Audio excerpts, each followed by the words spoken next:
Nasara ng PNP ang mga gun-related online transactions dahil sa pagtatangka ng data breach sa sistema ng Firearms and Explosive Office.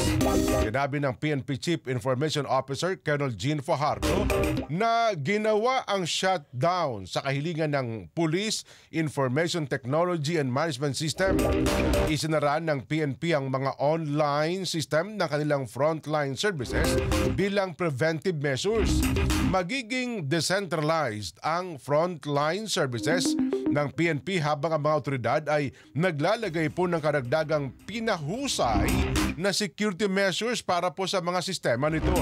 Kabilang po sa mga apektadong serbisyo ay ang National Police clearances. Gayon din po ang aplikasyon ng renewal ng lisensya ng baril.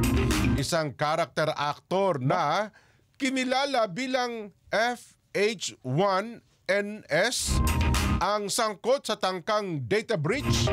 Hindi na ito tangka, talagang napasok no ha? Umaasa po si Colonel Fajardo na sa loob ng linggo ay matatapos ng initial assessment.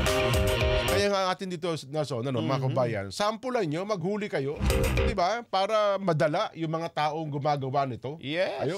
Yung problema, china-challenge pa sila. Aha. Di ba? Parang, oy, buti nga sa inyo, hindi nyo kami kayang hulihin.